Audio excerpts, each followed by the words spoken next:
God knocked me off my horse. God, like, literally called me and said, okay, now I need you.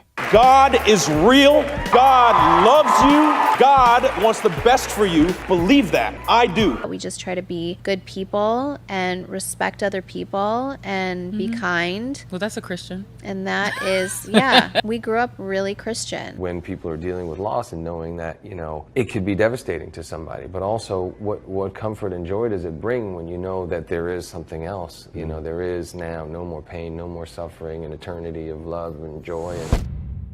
All a celebrity needs to do to be claimed by us evangelicals as a fellow believer is stay in a hotel where they still give away Gideon Bibles in the nightstand. Hey, they stayed in a room with a Bible. They must be saved.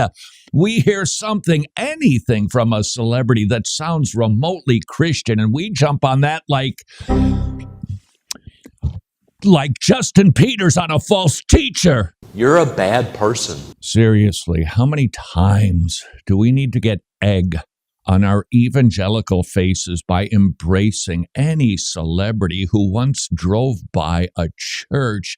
And even if some of these celebrities are saved, and truly we hope that they are, how many times have they been less than a stellar representative of Jesus Christ? We were so excited and we just couldn't hide it. Kanye, he's doing Sunday services and he's releasing Christian albums. That's what we used to call them. And recently, yikes, peddling anti-Semitic conspiracy theories, proclaiming as a single man he's going to take a break from sex and porn. And then there's Kim Kardashian. She says she's very Christian, and yet she's been divorced 3 times. Hold on one second. This just did. She's been divorced 4 times. Justin Bieber smoking the pot. Ryan Gosling, boink, he's a Mormon. Carrie Underwood, I love her voice, endorses unnatural marriages. Egg, more egg. And while I understand our excitement in a celebrity getting saved, we've been burned too many times to just latch on to the slightest bit of evidence of genuine Christian faith. So, what should we do when a celebrity says they are followers of Christ? In my book, Judge Not, turn to the right and look. Oh, there it is. In my book, Judge Not, take a look at this conundrum, and these are a few rules that might guide us through celebrity Christian professions that will keep egg off of our faces. Guideline number 1, let's examine why, without getting all Freudian, but why do we get so thrilled when a famous person apparently identifies as one of us? Is it possible we act like Pointer Sisters because we're validated by someone from the cool kids table coming to sit with us lowly Christians? Guideline number 2, have we asked any questions? Where are we?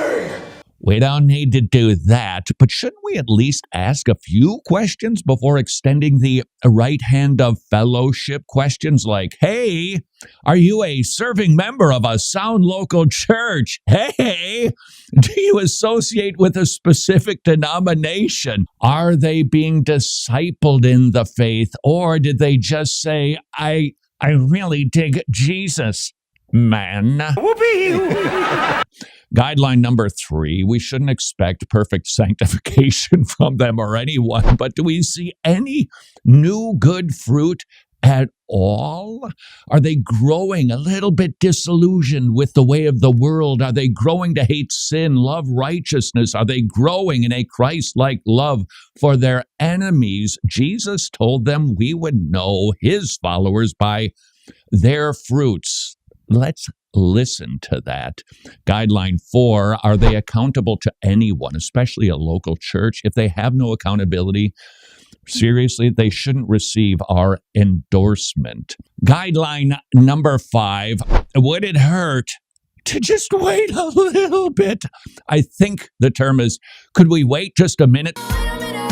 Which I think is a long period of time, even though it used to mean 60 seconds. Why do we act like puppies who just got a treat because Justin Timberlake once sang in a Baptist choir? Can we just slow our roll? There are two things the mainstream, aka liberal media, loves. Number one, burying stories that don't fit their narrative. And number two, raking us over the coals because a professing Christian celebrity isn't acting like, a Christian. It gives Jesus and us a bad name, not to mention Bon Jovi. Instead of looking like desperate fanboys and fangirls, can we remember that we, the church, we are the pillar and foundation of the truth? Let's not extend the glorious privilege of granting an evangelical imprimatur on just anyone. I suspect you have absolutely no thoughts on this subject, so there's no need for me to tell you to leave agreements, disagreements, and comments below.